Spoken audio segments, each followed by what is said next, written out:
돈이 굴러가는 기본적인 흐름. 잘 먹고 잘 사는 게 주식 관련해서 가짜 정보가 많더라고요. 용어라든지 이런 게 너무 어려우니까 잘 모르는 사람들도 쉽게 접할 수 있는 서민들 정책을 많이 좀 알려줬으면 좋겠습니다.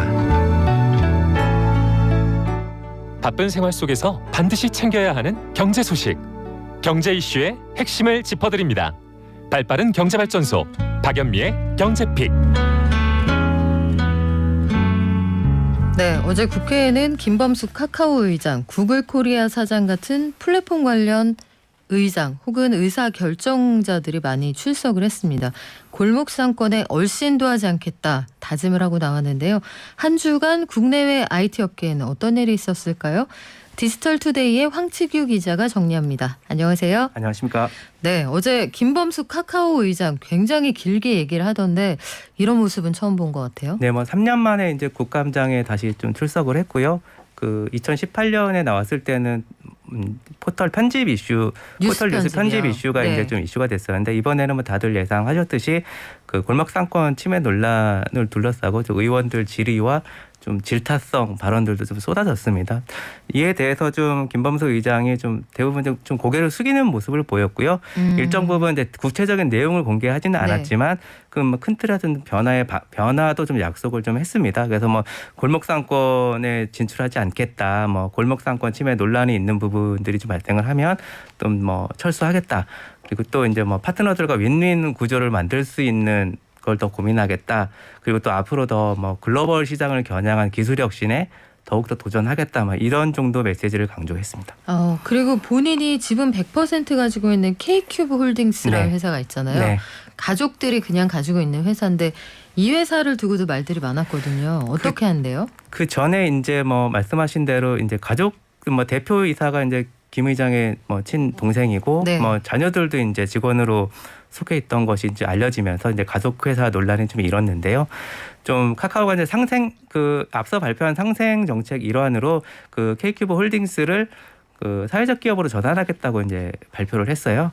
김 의장도 이번 국감에 나와서 이제 좀 K큐브 홀딩스를 사회적 기업으로 전환하는 속도에 좀 속도를 내겠다. 이제 이런 발언을 했는데 구체적으로 데드라인이나 네. 어떤 방법적인 부분들에 대해서는 아직 공개를 하지 않았습니다. 그래요. 뭘 어떻게 할 건지 사실 그게 중요한데 그동안 뭔가 기부하겠다거나 아니면 공헌하겠다거나 도와주겠다 이런 약속을 하고 구체적인 액션 안 보였던 회사나 정치인들이 꽤 많았거든요. 네.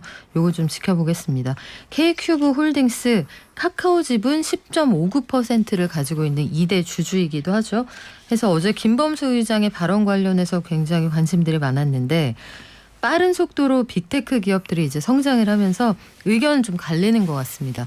일단 정부에서는 방송통신위원장, 공정위원장이 같은 자리에 있었는데 이쪽에서는 또 약간 깍두기 노릇을 해주는 그런 느낌이 있더라고요. 네, 이제 빅테크 규제, 플랫폼 규제가 이제 글로벌 차원에서 이슈고 이제 국내에서도 마찬가지인데요. 좀 양면성이 있다고 봐야 할 것 같습니다.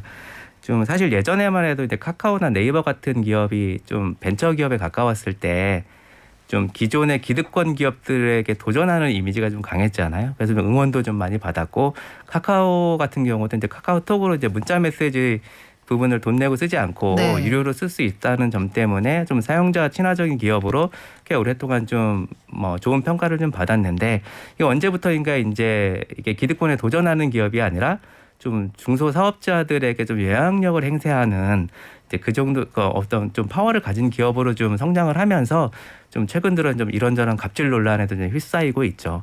그리고 이게 이제 비단 좀 구글 인앱 결제 강제 방지법 관련해서도 이제 논란이 됐는데 사실 이제 애플 앱스토어나 구글 플레이 스토어가 처음 나왔을 때만 해도 네.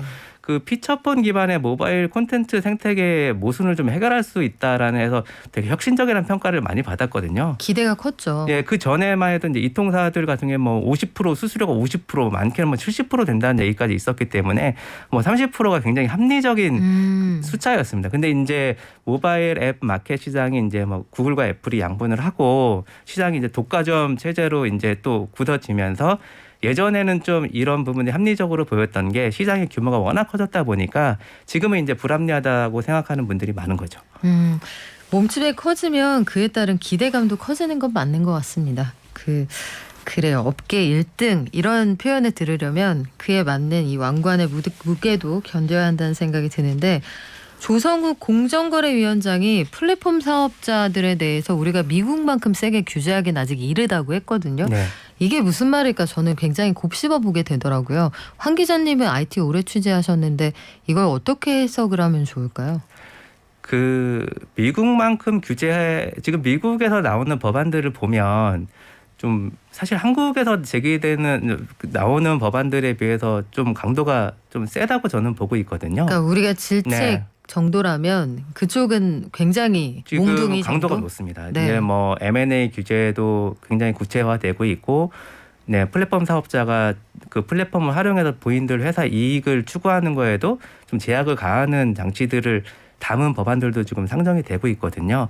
그런 측면에서 보면 이제 조성욱 위원장의 얘기는 좀 한국 지금 공정위도 지금 온라인 플랫폼 규제에 관한 법안을 이제 국회에 좀 발의를 했어요. 네. 발의를 했는데 이 부분이 이제 그닥 그렇게 뭐 플랫폼 기업을 억압하는 수준은 아니다. 엄청나게 네. 긴장시키는 법은 아니다. 억압하는 수준은 네. 아니고 나름 이제 그 뭐 또 미국만큼 강도할 이제 단계가 미국만한 그 어떤 법안을 강제할 단계는 아니다라고 말한 거는 좀 어느 정도는 뭐 좀 규제는 필요하지만 좀 뭐 업계 어떤 M&A 규제라든지 이런 부분들에서는 미국보다는 그래도 좀 현실을 좀 고려한 정책으로 규제를 하고 있다. 그래서 좀 이게 뭐 플랫폼 기업들을 억압하려는 게 아니라 좀 나름대로 시장의 건전한 성장을 위해서 일정의 이제 좀 제도적 장치를 마련하는 것이다라는 메시지를 강조하려고 했던 것이 아닐까. 뭐 저는 개인적으로 그렇게 좀 생각을 뭐 해봅니다. 정부의 균형 감각을 나름대로 강조한 발언으로 이해가 되는데 말씀하신 것처럼 미국에서는 최근에 페이스북이 주가도 급락하고 여러 가지로 정치적인 압박 아래에 있거든요. 네. 대체 왜 페이스북이 이렇게 혼나고 있는 겁니까? 뭐 좀 오래됐습니다. 이렇게 뭐 지금 미국의 빅테크 기업들 중에 좀 가장 그래도 규제의 도마 위에 오르는 그 좀 횟수가 많은 기업이 좀 페이스북이 아닐까 싶고요. 최근에도 이제 지난달 월스트리트 저널에서 좀 페이스북 내부 자료와 이메일 정보들을 좀 근거로 페이스북이 그 산하 그 보유하고 있는 사진 공유 앱이 이제 인스타그램이라고 이게 전 세계에 네. 10억 명 이상이 쓰거든요. 그 인스타그램이 어떤 10대 소녀들에게 정신건강에 그 좋지 않은 영향을 미친다는 거를 페이스북에 알고 있으면서도 부인들의 어떤 회사 이익을 위해 그냥 넘어갔다는 내용들을 포함해서 좀 되게 예민한 내용들을 폭로를 많이 했습니다. 근데 뭐 보도 네. 내용을 보면 이제 좀 인스타그램 관련 내용뿐만이 아니라 셀럽들한테는 좀 콘텐츠 관리의 가이드라인을 좀 낮춰줘가지고 좀 일반 사람들하고 좀 이렇게 차별적인 정책을 펼쳤다는 부분도 좀 내용이 공개가 됐고요. 그리고 또 개발도상국들에서 인신매매단이나 이제 좀 마약범죄 조직들이 페이스북을 이용해서 활동하고 있다라는 부분을 페이스북이 알고 있었으면서도 이에 대해 구체적인 조치를 취하지 않았다는 내용도 좀 논란이 좀 됐습니다. 아 그렇군요. 네. 이게 비단 외모 중심의 어떤 게시물 때문에 사람들에게 좌절감을 안기는 이런 수준에서 그치는 게 아니라 네. 범죄를 방관하거나 그냥 놔두는 그런 상태까지 있었다. 이게 네, 뭐 회사 프란시스- 이익을 네. 이제 우선했다 이런 부분이 좀 논란이 됐고요. 예. 결국은 뷰가 얼마나 많으냐, 체류 시간이 얼마나 길어지느냐, 그리고 여기에서 발생하는 관련 부대 수입, 구매로 이어지는 것들 이런 것들을 네. 노렸다. 이게 그 내부 고발자의 주장입니다. 5월에 퇴사한 프랜시스 호건이라는 사람인데 프로젝트 매니저? 프로덕트 매니저? 그렇죠. 이게 잘못된 정보를 관리하는 역할을 했었다는데 네. 정확히 이 사람은 그래서 어떤 근거를 가지고 이런 주장을 하고 있는 거예요? 뭐 내부에서 본인이 이제 그 담당을 했었고 이제 월스트리트 저널에 제공되었던 자료를 이제 이 프랜시스 호건이 제공을 했고요. 그렇기 때문에 이제 뭐 그냥 내부 관계자의 의견으로 이제 페이스북이 이제 회사의 사익을 위해 공적인 이익을 좀 묵살하는 부분들을 반복해왔다. 이 부분을 이제 뭐 TV에 나와서 고발을 한 거고요. 오늘 또 미국 상원의 청문회에도 참석을 네. 해서 뭐 페이스북이 이제 뭐 제가 잠깐 확인해 보니까 도덕적으로 파탄했다. 뭐 이 정도의 발언을 하면서 의회 차원의 감시와 규제가 필요하다. 문제를 해결하기 위해서는 필요하다. 이런 부분들을 계속 반복적으로 강조하고 있기 때문에 좀 페이스북 입장에서는 당분간 좀 곤욕스러운 상황이 좀 계속될 것 같습니다. 자정 기능이 사실상 제대로 돌아가지 않고 있다. 가짜뉴스 나쁜 정보들이 그냥 돌아다니고 있고 특히 셀럽들의 그러니까 사람들 유입을 많이 시켜주는 사람들은 혹여 그런 정보를 게시해도 좀 모른 척 해줬다. 이런 주장인데 네. 페이스북은 전혀 생각이 다르겠죠? 뭐 월스트리트저널 보도가 좀 나올 때부터 좀 침소봉대다라고 반박을 했고요. 좀 일부 내용을 가지고 전체를 나쁘게 결론 내리는 거는 적절치 않다. 그리고 뭐 유해 정보나 가짜 뉴스 관련한 대응에서 충분히 꽤 성과를 내고 있다.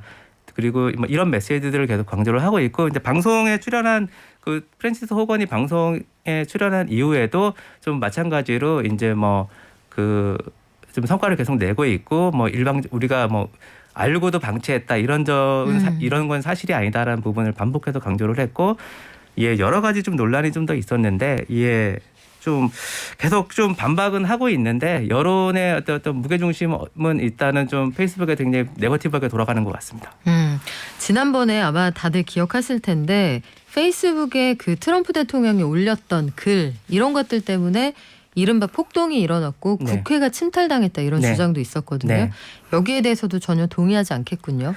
뭐 소셜 미디어 때문에 폭동이 일어났다는 거는 뭐 넌센스다라는 게 이제 페이스북의 입장이고요. 근데 이제 프랜시스 호건 같은 경우는 좀 그 미국 대선 전후에 충분히 이제 폭동이 예고되는 징후들이 있었고 네. 그런 우려들이 있었음에도 불구하고 그것에 대응하는 팀을 대선 이제 뭐 바이든 대통령이 당선되고 나서 페이스북이 이제 해체를 이제 했던 부분이 일정 부분 폭동에 영향을 미쳤다. 지금 프랜시스 호건은 이렇게 주장을 하고 있습니다. 그래요. 일단 양측의 입장이 팽팽하게 엇갈리는 상황인데 이번 논란이 미국 밖으로도 확산될 가능성이 남아 있어서 우리가 좀 주목해 볼 필요가 있습니다.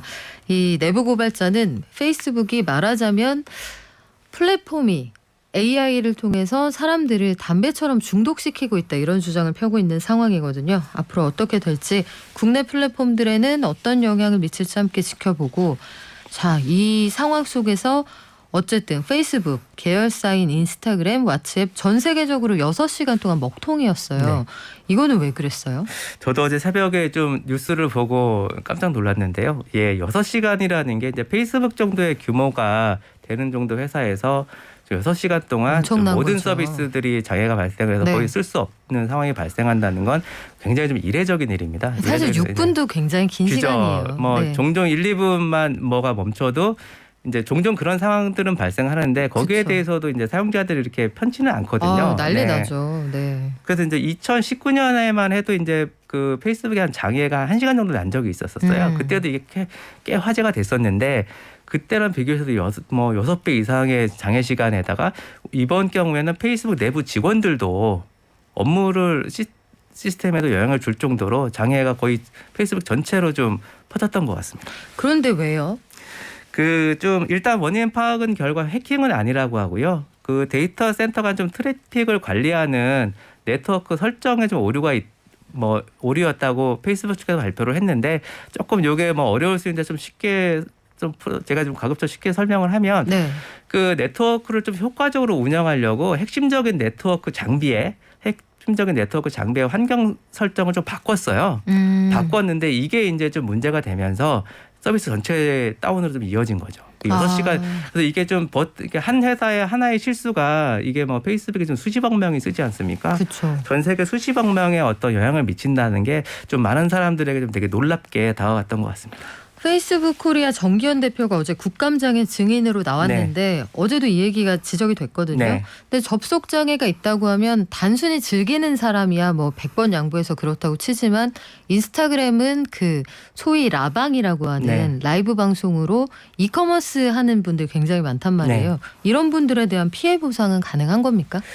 뭐 결론부터 말씀드리면 페이스북이 이제 사과는 했어요. 뭐 정기현 대표도 이제 사과를 했는데 보상과 관련해서는 구체적인 준비까지는 하고 있는 것 같지는 않습니다. 좀 뭐 페이스북이 일단 명분으로 드는 게 뭐 무료로 제공하는 거고 이제 뭐 서비스 특성상 이제 기술적 어려 없이 무중단으로 운영하는 거는 현실적으로 불가능하고 이런 부분들을 약관에 좀 명시를 했기 때문에 좀 보상 부분까지는 뭐 좀 할 필요가 없다는 보상 안 입장을 좀 해준다 보이는- 이 얘기군요. 네, 지금 네. 현재로서는 보상 관련한 얘기는 따로 나오지 않고 있습니다. 그래요. 전 세계 6시간을 보상하면 회사 망할 것 같다 이런 생각도 들긴 하는데. 근데 무료 서비스의 어떤 네. 딜레마일 것 같기도 해요. 이제 우리가 인터넷을 네. 쓰면서 많은 부분들을 무료로 좀 많이 좀 쓰는데 익숙해져 있잖아요. 근데 예. 황 기자님 그게 진짜 무료는 아니잖아요. 그럼요. 우리가 네. 우리의 체류 시간과 거래 정보와 우리 데이터를 파는 관심사와 거죠. 그 데이터를 주고 그러니까 시간을 주고 돈을 사는 거잖아요. 그렇게 따지면 이게 무료라서 안 돼도 물어주지 않겠다. 이거는 좀 구차한 변명 같은데 네, 가끔 뭐 이렇게 지지를 받기는 좀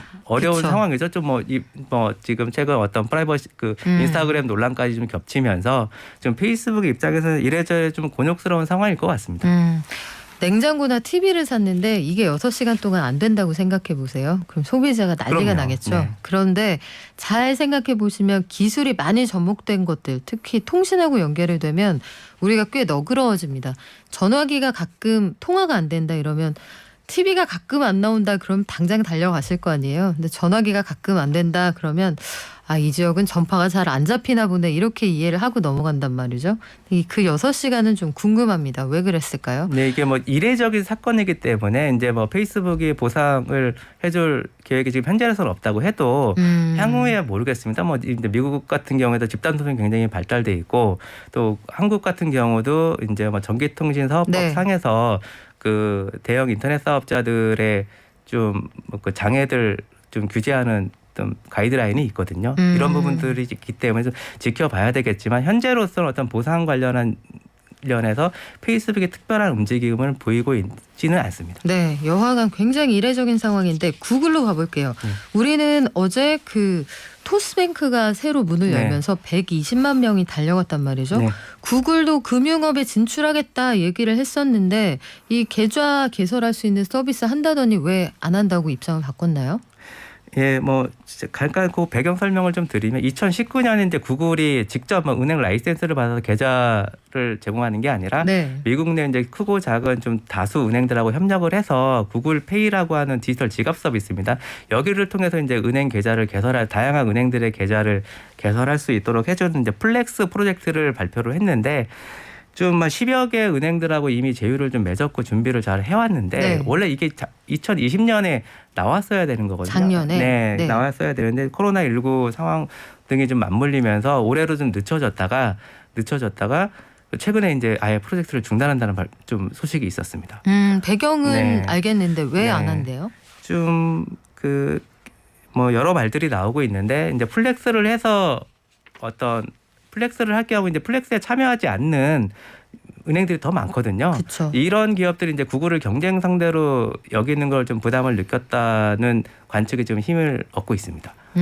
그러면 네. 기존 금융권 좀 더 나아가서 말씀드리면 월스트리트와 경쟁하는 구도가 될 수도 있을 테니 네. 외부의 압력이 좀 있었다 이 정도로 이해하면 될까요? 좀 구글이 사실 이제 그 클라우드 컴퓨팅 사업을 이제 디지털 광고 이후에 차세대 성장 동력으로 지금 굉장히 키우고 있거든요. 네. 그 클라우드의 좀 핵심적인 고객 산업군이 이제 금융이고 그 중에서도 은행들입니다.